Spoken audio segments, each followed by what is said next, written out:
Hello everyone, সবাই কেমন আছো? আশা করি সবাই অনেক ভালো আছো, আর আমিও ভালো আছি।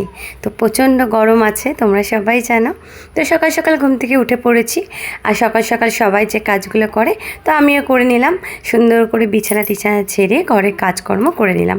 এবার হচ্ছে টিফিন খাওয়ার পালা আমার মেয়ের। আমার তো ভোর ভোর চা খাওয়া হয়েই যায়, কারণ বর যখন দোকানে যায় তাই আমার ভোর 6টায় ওকেও চা করে দিই, আর আমিও খেয়ে নিই। আর এখন হচ্ছে মেয়ের দুধ গরম করব, কারণ দুধ একদম অল্প ছিল, আমাদের চা হয়েছিল। তো এখনও রান্নাঘরের কাজ হয়নি, তো আমি ভাবলাম আগে দুধটা ওর গরম করে দিই বাসনটা মেজে দিয়ে। তো আমার বাসন টাসন এখনও রান্নাঘরে বললাম না, এখনও কাজ সারা হয়নি। তো আজকে আমার হচ্ছে সারাটা দিন হচ্ছে রান্নাঘরেই কেটে যাবে, আর অন্য কাজ করার সময় নেই। তো যাই হোক, মেয়েকে হচ্ছে দুধটা জাল দিয়ে হচ্ছে ওকে দিয়ে দিই, আর তারপর দেখি হচ্ছে টিফিন কি করি, এখন ভেবে পাচ্ছি না। তবে রোজ রোজ ম্যাগি, আমি আমার মেয়ে বেশিরভাগটাই হচ্ছে একটু ম্যাগিটাই খাই, কারণ তোমরা সবাই জানো যে 2 মিনিটে হচ্ছে ম্যাগিটা হয়ে যায়, অন্য কিছু করতে গেলে অনেকটা সময় লাগে। তো আর আমার একটু মিষ্টি খেতে ভালো লাগে, আর আজকে লাগছিল, তাই আমার মেয়েকে বললাম যে তুই তো দুধ আনতে যাচ্ছিস, তো আমার জন্য একটা সোনপাপড়ি নিয়ে আসবি। তো ও হচ্ছে আমাদের কাছেই যেহেতু দোকান, ও একাই যায়। তো এখন হচ্ছে ও দুধ রেডি হয়ে গেছে, তো ওকে হচ্ছে দুধটা দিয়ে দিলাম। আর ও চকলেট বিস্কুট খেতে খুব ভালোবাসে, তো ওকে চকলেট বিস্কুটটা দিয়ে দিলাম। ওকে বললাম যে যতগুলো খাবি খাবি, আর পুরোটা খেতে পারলে পুরোটা খাবি, আর না হলে কোটোতে রেখে দিবি। তো ও আমাকে আবার উল্টে বলছে, মা আজকে এত তাড়াতাড়ি হয়ে গেল। মানে আজ অন্য দিনে বাসন টাসন মেজে তারপর দুধটা জাল দিই, আজকে আগে ওর দুধটা জাল দিয়ে দিয়েছি। তো আজকে অন্য কিছু আর করবো না, ভাবছিলাম যে ম্যাগি খাবো, তো রোজ রোজ ম্যাগি খাওয়া ভালো না। আর তাই আজকে ভাবলাম একটুখানি চিড়ের পোলাও করি। আর আমার মেয়ে চিড়েটা এমনি খেতে চায় না, মানে নুন চিনি দিয়ে মেখে খেতে চায় না। আর যা গরম পড়েছে, আর রিচ খাবারও তেমন একটা টিফিনে করছি না।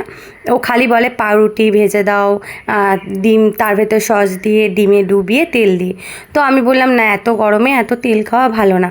তো অল্প তেল দিয়ে হচ্ছে আমি চিড়ের পোলাও করি, আর এটা আমি আমার মায়ের থেকে শিখেছি, যে অল্প তেল দিয়ে খুব সুন্দর করে চিড়ের পোলাও করলে আমার মেয়ে হচ্ছে খেতে খুব ভালোবাসে, আর আমারও খেতে খুব ভালো লাগে। আর তার জন্য দেখো ডুমো ডুমো করে আলু কেটে নিয়েছি আর পেঁয়াজ কেটে নিয়েছি। আর তেমন একটা সবজি ঘরে নেই, নইলে গাজর, ক্যাপসিকাম, বিনস এইগুলো দিয়ে তোমার যদি করি না আরও সুন্দর খেতে হয়। তো আমি তেমন, আর বাদামও দেয়, তো আমি কিছুই দিইনি। তো শুধু আলু পেঁয়াজ দিয়েই হচ্ছে চিড়ের পোলাওটা করলাম, আর একটুখানি নুন হলুদ আর একটু চিনি।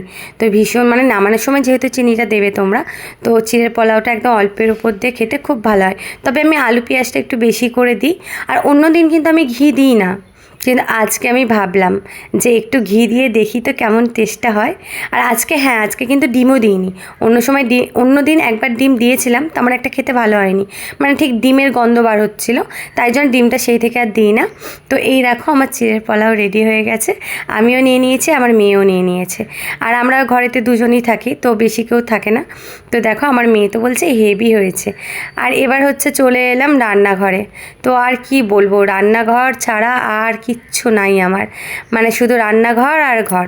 তো আজকে একটু রান্নাঘরে বেশি সময় কাটিয়ে ফেলছি, মানে সকাল থেকে, মানে টিফিন করছি, তারপর দুধ করলাম, চা করলাম, আর এখন রান্না করতে এসেছি। আজকে হচ্ছে তেমন কিছু রান্না করব না। আজকে কি করব বলো তো, আজকে করব হচ্ছে আলু সিদ্ধ, মাখবো হচ্ছে লঙ্কা ভেজে, আর ডাল, আর হচ্ছে একটু পেঁয়াজ লঙ্কা দিয়ে হচ্ছে ডিম ভেজে নেব। তো তেমন একটা কিছু রান্না করছি না, যেহেতু রোজই মাছ টাছ খাওয়া হয়, তো ওই জন্য আজকে একটু ডাল ডিম ভাজা দিয়েই ভাত খেয়ে নেবো। তো অনেক দিন বাদে ডাল আলু সিদ্ধ আর ডিম ভাজা দিয়ে ভাত খেতে কিন্তু ভালোই লাগে, আবার রোজ রোজ তেমন একটা খেতে ভালো লাগে না। তো আমি কিন্তু চেষ্টা করি যে রোজ রোজই মানে একটুখানি সিদ্ধের উপর দিয়ে যেতে, কারণ নিজের শরীরটাও তো মেনটেন করতে হবে, তাই না? এই প্রত্যেক দিন রিচ খাবার খেয়ে খেয়ে খেয়ে খেয়ে আমি দিন দিন যেন মুটকি হয়ে যাচ্ছি। কারণ মানে কি বলবো, রাতের খাবারটা তো বাইরে থেকেই আসে, কারণ রাত্রিবেলা হচ্ছে আমি তেমন রান্না করি না। বর রুটি, চানা, নয় বিরিয়ানি এই সবগুলো নিয়ে আসে, তাই দুপুরের খাবারটা হালকার উপরেই রাখি। নয় মাছের ঝোল ভাত, নয় ডাল আলু সিদ্ধ ভাত, নয় মাংসের ঝোল ভাত। হ্যাঁ, মা যেদিনকে থাকে সেদিনকে ব্লগস তোমরা যারা যারা দেখো তোমরা দেখেইছো, আমার মা যেদিনকে থাকে সেদিনকে মানে 5 পদ ছাড়া রান্না হয় না। মানে আমার মা আবার এক তরকারি দিয়ে ভাত খেতে পারে না, আমার মা অনেক রকম রান্না করে একটু একটু করে। তো এখন হচ্ছে বসে গেলাম বাইরে এসে একটু, আর মানে মানে কি বলবো, হাঁপিয়ে গেছি হচ্ছে রান্না করতে করতে। তাই বাইরে এসে একটু ঠান্ডা জল লেবু দিয়ে হচ্ছে খেলাম। মানে বললাম না, নিজের শরীরটাও তো ঠিক রাখতে হবে, যতই রান্নাঘর ঘর করি নিজের শরীরটাও দিকেও তো একটু দেখতে হবে। তো একদম ঘাম ছুটে যাচ্ছে, একে বাইরে গরম তার মধ্যে রান্নাঘরের গরম। তাই এসে একটুখানি ফ্রিজ থেকে জল বার করে লেবু নুন দিয়ে হচ্ছে গুলে হচ্ছে খেয়ে নিলাম। তো ভালোই লাগছে খেতে। তো চলো, আর এবার তো দেখতে দেখতে সময় হয়ে গেল, আর আমার বরমশাইয়েরও আসার সময় হয়ে গেল। তো এখন দুপুর 1টা বাজে। তো মেয়েকে বললাম যে তুই ততক্ষণ ঠাকুরের বাসন টাসনগুলো ধুয়ে রাখ। ঘরের পুজোটা হচ্ছে আমার মেয়ে আর আমার বরই দেয়, মাঝে মাঝে আমিও দিই। আগে আমিই দিতাম, তারপরে আমি হচ্ছে বলেছি যে ওর মানে আমার বরমশাইকে দিতে। তো বরমশাই আবার বলে দিয়েছে যে আমার মেয়েকে দিতে। তো বরমশাই বেশিরভাগ পুজোটা দেয়। তো আমি আমার মেয়েকে বললাম, সেইতে তুই খেলছিস, তাহলে একটু পুজোর বাসনটা ধুয়ে দে আর ফুলটা তুলে রাখ, তাহলে তাড়াতাড়ি কাজ এগিয়ে যাবে। তাহলে তোর বাবা এসে আবার বাসন ধোবে, ফুল তুলবে, আর তুই এগুলো করে রাখলে শুধু তোর বাবা এসে পুজোটা দিয়ে দেবে। তো এই দেখো বরমশাই তো দেখতে দেখতে চলেই এসছে। আর আমার তো ফুল কিনতে লাগে না, আগে ফুল কিনতে লাগতো। আর আগে ভাবতামও যে রোজ রোজ কি ঠাকুরের পুজো দেওয়ার জন্য ফুল কেনা যায়, আর তার মধ্যে হচ্ছে আমি ভাড়া বাড়ি থাকি, গাছ বসানোও যাবে না। তো যাই হোক, কিন্তু আমি টবে করে অনেক গাছ বসিয়েছি, ফুল গাছ। তো রোজ কিন্তু আমার পুজো দেওয়ার মতো কিন্তু ফুল ফোটে, আর দেখতেও বাড়ির সামনেটা খুব কিন্তু ভালো লাগে। আমার এরকম একটা মানে বলতে পারো আশা ছিল যে নিজের একটা ঘর বাড়ি হলে সামনে এরকম ফুলের বাগান করব। যাই হোক, নিজের বাড়ি না হলেও ভাড়া বাড়ি হলেও আমি কিন্তু সেই স্বপ্নটা পূরণ করেছি। আর এইদিকে দেখো আমার মেয়ে পুকুর থেকে কত মাছ ধরে এনেছে। আগে কিন্তু আমার মাছঘর ছিল, তারপর একদিকের কাজটা ভেঙে যাওয়ার পর হচ্ছে মাছঘরটা সারানো হয়নি। তো আমার মেয়ে দেখো পুকুরে স্নান করতে গিয়ে হচ্ছে মাছ ধরে বদলে করে রেখে দিয়েছে। ওর হচ্ছে রোজ দেখবে আর জল পাল্টাবে, তো ওর একটু আবার জল ঘাটাও হয়ে গেল। আর এইদিকে ওর বায়নাতে তো খরগোশও পুষতে হয়েছে। তো যাই হোক, মাছগুলো আমি ওকে বলেছি যে ফেলে দিবি, নইলে কিন্তু আমি ফেলে দেবো, কারণ সবসময় মাছের নাম করে হচ্ছে ও ভীষণ জল ঘাটে, মানে মগে করে জল আনবে, বলবে আমি জল পাল্টাচ্ছি, এই করছি। তো ওই জন্য আমি বলেছি যে আমি কিন্তু মাছগুলো ফেলে দেবো। তো এই বলতে ও এখন জল নিয়ে হচ্ছে জল পাল্টাবে। তো চলো, আর কি বলবো, এবার হচ্ছে আমি একটু স্নান টান করবো। তো মেয়ের বায়না তো আর থামবে না, ও এখন ওই দেখো মাছের জল পাল্টানোর জন্য লেগে পড়েছে।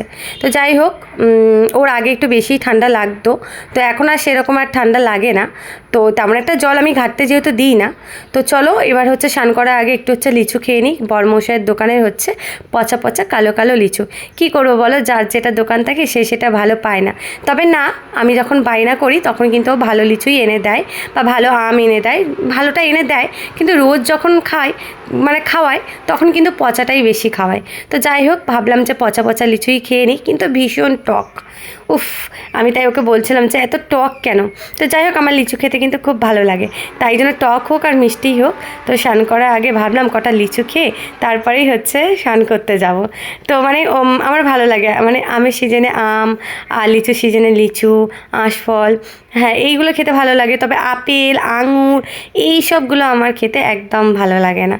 তো যাই হোক, তো চলো এবার হচ্ছে খেয়ে নেওয়া যাক। তো দেখে নাও, এই যে ডাল, আর এই হলো আলু ভাতে, আর ডিম ভাজা, আর কাকিমা দিয়েছিল একটা পটলের ভাতটা বলে না কীরকম বাটা, তো ওটা দিয়েছিল। তো সবার ভাত বেড়ে দিয়েছি, এদিকে বাবা, আমার বর, আমার মেয়ে আর আমি খেতে বসে গেলাম। তো বলো আজকে ব্লগটা কেমন লাগলো, জানি না ভালো লাগবে কি না, কারণ আজকে সারা দিনটা তো রান্নাঘরেই কেটে গেল। তো আর কি বলবো। তো চলো, সবাই খুব ভালো থেকো।